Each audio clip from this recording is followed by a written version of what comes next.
Hello everyone, welcome to final স্টাডিতে সবাইকে welcome জানাই। তো তোমাদের রেলের যে গ্রুপ ডির ভ্যাকান্সি কিন্তু তোমার দিয়ে দিয়েছে, নোটিফিকেশন অলরেডি আউট। ঠিক আছে, তো যারা যারা মানে এক্সাম দিতে চাও অবশ্যই ফর্ম ফিল আপটা করে নিও। ঠিক আছে, ফর্ম ফিল আপ তোমাদের 1 মাস পর্যন্ত চলবে, অলরেডি স্টার্ট হয়ে গেছে। তো অবশ্যই গ্রুপ ডির ফর্ম ফিল আপটা অবশ্যই করে নেবে। ঠিক আছে, যারা যারা রেলের গ্রুপ ডির পরীক্ষায় বসতে চাও। ওকে, প্রায় 4 থেকে 5 বছর পর আবার তোমাদের রেলের গ্রুপ ডির কিন্তু ফর্ম বেরিয়েছে। তো সবাই কিন্তু ফর্ম ফিল আপটা ভালোভাবে ঠান্ডা মাথায় 1 সপ্তাহের মধ্যেই করে নেবে। ঠিক আছে, কেউ কিন্তু লেট করবে না। তো অনেকেই বারবার মেসেজ করছিল যে স্যার, রেলের গ্রুপ ডির যে সিলেবাসটা আছে সেটা নিয়ে যদি একটু ভিডিও বানিয়ে দিতেন। তো আজকে তোমাদের নিয়োগ পদ্ধতি, ঠিক আছে, কিভাবে পরীক্ষা হয়, কিভাবে তোমরা চাকরিটা পাবে, কত দূর তোমাদের কত কেজির বস্তা, তোমরা সকালে জানো যে একটা 20-35 কেজির বস্তা তোমাদের কিন্তু ঘাড়ে বয়ে নিয়ে কিন্তু যেতে হয়। ঠিক আছে, তো সেটার সময়সীমা কতটা, টোটালটা বিষয় নিয়ে আজকে আলোচনা করব। এবং মানে তোমাদের স্ট্র্যাটেজি কি হতে পারে রেলের গ্রুপ ডির প্রিপারেশনের জন্য, সমস্তটা আলোচনা করো। তো অবশ্যই ভিডিওটা শেষ পর্যন্ত দেখবে। ওকে, তো চলো প্রথমে আমরা যেটা নিয়ে আলোচনা করবো সেটা হচ্ছে তোমার নিয়োগ পদ্ধতি, যে কিভাবে তোমাদের নিয়োগ করা হয়। রেলের গ্রুপ ডি পদে নিয়োগের প্রক্রিয়া প্রধানত 4টি পর্যায়ে অনুষ্ঠিত হয়ে থাকে, মানে হয়ে থাকে। ওকে, 4টি তোমার স্টেপ থাকে। প্রথম হচ্ছে তোমার সিবিটি টেস্ট, যেটাকে আমরা বলি কম্পিউটার বেসড টেস্ট। ঠিক আছে, সিবিটি পরীক্ষা হয়, কম্পিউটারে তোমার পরীক্ষা হয়। ঠিক আছে, তারপর হচ্ছে তোমার হচ্ছে শারীরিক দক্ষতার মূল্যায়ন, তারপর তোমার যে ফিজিক্যাল যে দক্ষতা সেটার মূল্যায়ন করা হয়। তোমাকে ছেলেদের জন্য 35 কেজি, ঠিক আছে, এবং মেয়েদের জন্য 20 কেজি, ঠিক আছে, বস্তা নিয়ে তোমার কিন্তু দৌড়তে হয়। ঠিক আছে, একটা সময়সীমা দেওয়া থাকে, সেই সময়সীমার মধ্যে তোমাকে দৌড়ে কিন্তু যেতে হবে। ছেলেদের জন্য 35 কেজি আর হচ্ছে মেয়েদের জন্য 20 কেজির বস্তা। ঠিক আছে, তারপর তোমার হচ্ছে ডকুমেন্ট ভেরিফিকেশন, তারপর হচ্ছে তোমার মেডিকেল টেস্ট, একটা বেসিক একটা মেডিকেল টেস্ট তোমাদের হয়। ঠিক আছে, সেইগুলোর মাধ্যমে তোমরা কিন্তু একদম ফাইনাল তোমরা মেরিট লিস্টে কিন্তু সুযোগ পাবে বা চান্স পাবে। ঠিক আছে, নেক্সট দেখো কম্পিউটার ভিত্তিক যে পরীক্ষাটা হয় সেটাতে কোন কোন সাবজেক্টগুলো থাকে একবার দেখে নিই। কম্পিউটার ভিত্তিক পরীক্ষায় তোমার থাকে জেনারেল সায়েন্স, অর্থাৎ সাধারণ বিজ্ঞান। সাধারণ বিজ্ঞানের মধ্যে যেগুলো থাকে সেটা হচ্ছে ভৌত বিজ্ঞান, জীবন বিজ্ঞান। ঠিক আছে, এগুলো কিন্তু থেকে থাকে, মানে তোমার ফিজিক্স, কেমিস্ট্রি অ্যান্ড বায়োলজি বা লাইফ সায়েন্স। ওকে, গণিত, জেনারেল ইন্টেলিজেন্স, মানে তোমার যেটাকে আমরা বলি রিজনিং বা জিআই। ওকে, এবং জেনারেল অ্যাওয়ারনেস, যেটাকে আমরা বলি কারেন্ট অ্যাফেয়ার্স, তাই না? এই 4টি বিষয় থেকে প্রশ্ন আসে, এমসিকিউ ভার্সনের পরীক্ষা হয়। ঠিক আছে, একটি প্রশ্নের 4টি করে বিকল্প অর্থাৎ অপশন দেওয়া থাকে, মানে এমসিকিউ ভার্সনে যেরকম এক্সাম দাও তোমরা কম্পিউটার, সেরকম করে কিন্তু তোমাদের এক্সামগুলো দিতে হয়। ওকে, তো এখানে সিলেবাসটা আমরা একটু দেখে নিই, মানে মার্ক ডিভিশনটা একটু দেখে নিই। জেনারেল সায়েন্স থেকে থাকছে তোমার 25টা প্রশ্ন, প্রতিটা প্রশ্নের মান হচ্ছে 1 করে। ঠিক আছে, টোটাল হচ্ছে 25 নাম্বার থাকছে তোমার জেনারেল সায়েন্স বা সাধারণ বিজ্ঞানের উপর। দেখো তোমার আরআরবি এনটিপিসিতে কিন্তু জেনারেল সায়েন্স বলে কিন্তু আলাদা কিন্তু কোনো পার্ট নেই। ঠিক আছে, জিকের মধ্যে কিন্তু সায়েন্সটা কিন্তু ইনক্লুডেড থাকে। কিন্তু রেলের গ্রুপ ডি এর পরীক্ষায় যেটা আমরা দেখতে পাই যে জেনারেল সায়েন্স বা সাধারণ বিজ্ঞানে কিন্তু আলাদা করে একটা পার্ট কিন্তু দেওয়া থাকে। তাহলে জেনারেল সায়েন্সটা কিন্তু এখানে ভালোভাবে কিন্তু পড়তে হবে, এবং এখানে সাধারণ বিজ্ঞান বা জেনারেল সায়েন্সে কিন্তু লেভেল অনেকটা হাই কিন্তু থাকে। ঠিক আছে, একদম বেশি বেশি কিন্তু প্রশ্ন থাকে না, অনেক ক্ষেত্রে তোমার ভৌত বিজ্ঞানের বিভিন্ন তোমার ম্যাথ করতে দেওয়া থাকে। ঠিক আছে, সেই সমস্ত প্রশ্ন কিন্তু থাকে। তো অবশ্যই জেনারেল সায়েন্সটা ভালো করে কিন্তু পড়তে হবে। নেক্সট হচ্ছে তোমার ম্যাথ, যেটাকে আমরা বলি, বা কোয়ান্টিটিভ অ্যাপটিটিউড, গণিত। ওকে, এখান থেকে কিন্তু তোমার 25টা প্রশ্ন থাকছে, তাহলে 25+25 এখানে কিন্তু 50 মার্ক থাকছে তোমার জেনারেল সায়েন্স এবং ম্যাথে। এবং নেক্সট হচ্ছে তোমার জেনারেল ইন্টেলিজেন্স বা রিজনিং, যেটাকে আমরা বলি, সেখানে সব থেকে বেশি মার্ক এখানে তোমার রোল প্লে করবে। ঠিক আছে, ভূমিকা, সেটা হচ্ছে 30টা মার্ক কিন্তু তোমার রিজনিং থাকছে। তাহলে রিজনিংটা অবশ্যই ভালো করে শিখতে হবে।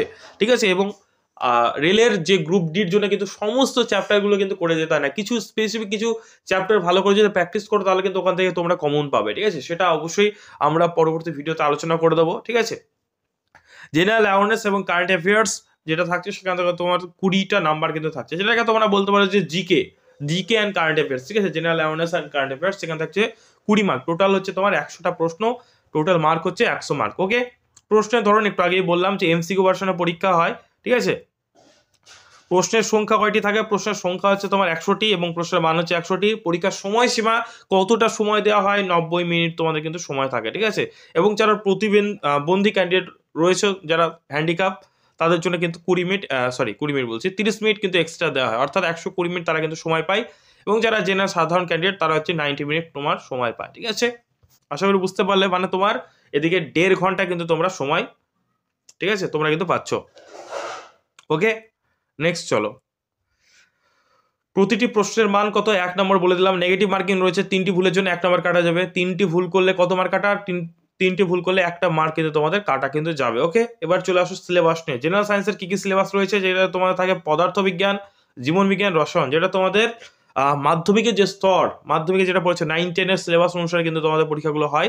তাহলে কিন্তু তোমরা 9-10 বইটা যদি ভালো করে পড়ো তাহলে কিন্তু জেনারেল সায়েন্সে ভালো করে ফল করতে পারবে। ওকে, তাছাড়া আমরা একটা সেপারেটলি ভিডিও করে জেনারেল সায়েন্সের কোন কোন পার্ট থেকে রেলে বেশি প্রশ্ন আসে সেটা নিয়ে কিন্তু ভিডিও বানিয়ে দেবো। ওকে, তো অবশ্যই সব চ্যাপ্টারগুলো তোমাদের মোটামুটি পড়তে হবে। ওকে, নেক্সট দেখো গণিতের যে সিলেবাসটা রয়েছে সেটা হচ্ছে দেখো সংখ্যা তত্ত্ব, মানে যেটা নাম্বার সিস্টেম বলা হয়, ঠিক আছে, দশমিক, লসাগু গসাগু, ভগ্নাংশ, সরলীকরণ, অনুপাত অনুপাত এটা থেকে বেশি আসে, ঠিক আছে, অনুপাত অনুপাত, তারপর তোমার হচ্ছে তোমার শতকরা, ওকে, সরলীকরণ, ওকে, পরিমিতি, সংখ্যা তত্ত্বটাও মোস্ট ইম্পর্টেন্ট, প্রচুর প্রশ্ন কিন্তু থাকে 3 থেকে 4টে। ওকে, লাভ ক্ষতি, পরিমিতি, পরিমিতি থেকে প্রশ্ন থাকে, মানে মানে অ্যাডভান্স ম্যাথ থেকে, লাভ ক্ষতি, শতকরা, সময় কার্য, সময় দূরত্ব, নল চৌবাচ্চা, অ্যারিথমেটিক, এর পাশাপাশি অ্যালজেব্রা কিন্তু এখানে তোমার থাকে, যেমন তোমার বীজগণিত, জ্যামিতি, ত্রিকোণমিতি, এখানে তোমার অ্যাডভান্স ম্যাথের কিন্তু পার্ট কিন্তু ভালো রয়েছে। তো অ্যাডভান্স ম্যাথটা কিন্তু অবশ্যই তোমাদের কিন্তু এক্সামে থাকছে। ওকে, অন্যান্য এক্সামে কিন্তু তো আমরা দেখতে পাই যে অ্যাডভান্স ম্যাথ অতটা ইম্পর্টেন্ট না, কিন্তু রেলের এক্সামের জন্য কিন্তু অ্যারিথমেটিকের পাশাপাশি তোমার অ্যাডভান্স ম্যাথটাও কিন্তু অবশ্যই ইম্পর্টেন্ট, সেহেতু অবশ্যই অ্যাডভান্স ম্যাথও কিন্তু তোমাদের শিখতে হবে। ওকে, নেক্সট দেখো জেনারেল ইন্টেলিজেন্স বা জিআই থেকে যেই সিলেবাসটা তোমাদের রয়েছে সেটা হচ্ছে তোমার সাদৃশ্য বা সিমিলারিটিস, সাংকেতিকরণ, মানে তোমার কোডিং ডিকোডিং বলা হয়, রক্তের সম্পর্ক, ব্লাড রিলেশন, ভেনচিত্র, ঠিক আছে, সংখ্যা শ্রেণী, নাম্বার সিস্টেম, নাম্বার যে তোমার ক্লাসিফিকেশন আছে, বর্ণ ক্লাসিফিকেশন, শ্রেণী বিভাজন, অনুমান বাক্য যেটাকে আমরা বলি স্টেটমেন্ট অ্যান্ড অ্যাজাম্পশন, তাই না, বিবৃতি অনুমান, বিবৃতি সিদ্ধান্ত, ঠিক আছে, বিবৃতি কার্যধারা, অ্যানালিটিক্যাল রিজনিং, এগুলো সবগুলো কিন্তু থাকছে। তারপর তোমার মিরর ইমেজ, ঠিক আছে, নন ভার্বাল যে সেকশনগুলো রয়েছে, ঠিক আছে, অর্ডার ইমেজ, ঠিক আছে, এগুলো কিন্তু তোমাদের থাকছে। নেক্সট দেখো জেনারেল অ্যাওয়ারনেস থেকে যেগুলো পড়তে হবে তোমাদের, যেমন হচ্ছে তোমার বিজ্ঞান এবং প্রযুক্তি, সায়েন্স অ্যান্ড টেকনোলজি, খেলাধুলা, স্পোর্টস, ওকে, সংস্কৃতি বলতে তোমার আর্ট অ্যান্ড কালচার, ঠিক আছে, যে তোমাদের স্ট্র্যাটেজিকের পার্টের মধ্যে কিন্তু পড়ে যায়, ঠিক আছে, বিখ্যাত তোমার ব্যক্তিত্ব, পার্সোনালিটিস, অর্থনীতি, ইকোনমিক্স পড়তে হবে, রাষ্ট্রনীতি অর্থাৎ রাষ্ট্রবিজ্ঞান পড়তে হবে, Indian economics, Indian economics, Indian politics পড়লেই যথেষ্ট, এবং অন্যান্য যে ইম্পর্টেন্ট যে কারেন্ট অ্যাফেয়ার্স সেগুলো কিন্তু আমাদের অবশ্যই পড়তে হবে। এখান থেকে থাকছে টোটাল 20 মার্ক। ওকে, নেক্সট চলো যে শারীরিক দক্ষতা মূল্যায়ন যেটা মানে বলা হয়েছে সেটা নিয়ে একটু আলোচনা করে দিই। কি বলছে পুরুষদের জন্য, কি পুরুষদের জন্য হচ্ছে তোমার এক সুযোগে বা একবারের প্রচেষ্টায় 2 মিনিটে 35 কেজি ওজন নিয়ে 100 মিটার কিন্তু দৌড়াতে হবে। 2 মিনিট, ঠিক আছে, তোমার সময় পাবো, মানে তোমার আছে 120 সেকেন্ড তোমরা সময় পাচ্ছ, মানে 2 মিনিটে তোমার 35 কেজির বস্তা, ঠিক আছে, নিয়ে গিয়ে তোমার কত দূর, 100 মিটার তোমার দৌড়াতে হবে। এর ফলে সফল যদি হতে পারো তাহলে পরের প্রচেষ্টা আবার রানিং আছে, 4 মিনিট 15 সেকেন্ডের মধ্যে তোমার 1000 মিটার, ঠিক আছে, 4 মিনিট 15 সেকেন্ডের মধ্যে 1000 মিটার তোমাকে রান করতে হবে। এটা কাদের জন্য বললাম, এটা হচ্ছে বয়েজ, ঠিক আছে, বা মেল, ছেলেদের জন্য এটা। ওকে, মেয়েদের জন্য কি আছে, মেয়েদের জন্য আছে তোমার হচ্ছে 2 মিনিটে একই সময় কিন্তু একই, কিন্তু ওয়েটটা কিন্তু 15 কেজি কমিয়ে দেওয়া হয়েছে, এখানে 20 কেজি ওজন নিয়ে 100 মিটার দৌড়াতে হবে মেয়েদের ক্ষেত্রে। তারপর যদি এটাতে তারা সফল হয় তাহলে পরের প্রচেষ্টা তোমার 5 মিনিট 40 সেকেন্ডে তোমার 100 মিটার, এটা ভুল করা আছে, এখানে 1000 মিটার হবে, ঠিক আছে, মানে 1 কিলোমিটার। ওকে, এখানে সময় কিন্তু তোমার এক্সট্রা কিন্তু দেওয়া হচ্ছে মেয়েদের ক্ষেত্রে। ওকে, এটা একটু তোমার কারেকশন করে নেবে, এটা 100 মিটার হবে না, এটা হচ্ছে তোমার 1000 মিটার, মানে তোমার 1 কিলোমিটার, ঠিক আছে, 1 কিলোমিটার। ওকে, বুঝতে পারলে এটা কিন্তু তোমরা একটু কারেকশন করে নাও এই জায়গাটা।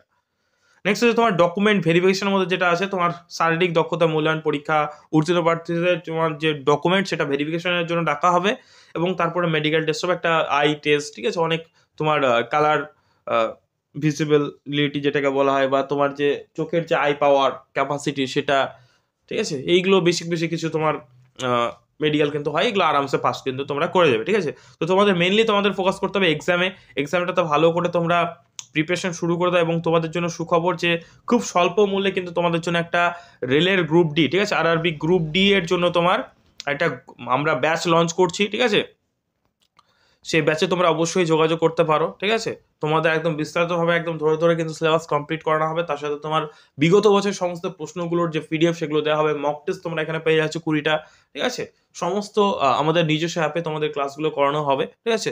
তো যারা যারা রেলের গ্রুপ ডি খুব অল্প মূল্যে অল্প তোমার কিছু ফিজে তোমরা যদি প্রিপারেশন নিতে চাও, অবশ্যই ডেসক্রিপশন বক্সে দেখবে একটা লিঙ্ক আছে হোয়াটসঅ্যাপ গ্রুপে, সেই হোয়াটসঅ্যাপ গ্রুপ থেকে তোমরা মানে সেই হোয়াটসঅ্যাপ গ্রুপ তোমরা জয়েন করে নাও, ঠিক আছে। রেল স্পেশাল, সেখানে ফ্রিতে আমরা বিভিন্ন নোটসও প্রোভাইড করে থাকি, তোমাদের কোনো ডাউট থাকলে সেখানে তোমাদের সলভ করা হয়, তো অবশ্যই সেই তোমরা হোয়াটসঅ্যাপ গ্রুপটা জয়েন করে নাও, ডেসক্রিপশন বক্সে লিঙ্ক আছে। এবং তোমরা আমাদেরকে কিন্তু যেই স্ক্রিন যে নাম্বারটা দেখতে পাচ্ছ সেই নাম্বার কিন্তু তোমরা কল করে আমাদের ব্যাচের ব্যাপারে জানতে পারো। ওকে, থ্যাংক ইউ ভিডিওটা শেষ পর্যন্ত দেখার জন্য। দেখা হচ্ছে পরে কোনো ভিডিওতে। এবং এই চ্যানেলে তোমাদের কিন্তু রেলের প্রিপারেশনের জন্য, রেলের এনটিপিসি এবং গ্রুপ ডির জন্য তোমাদের ফ্রিতে কিন্তু ক্লাসও করানো হবে। তো অবশ্যই চ্যানেলটা কিন্তু সাবস্ক্রাইব করে নিও। ভিডিওটা ভালো লাগলে অবশ্যই একটা লাইক করে দিও। আর তোমাদের মূল্যবান মতামত, কোনো জায়গায় যদি ডাউট থাকে অবশ্যই কমেন্টে জানিও। Thank you.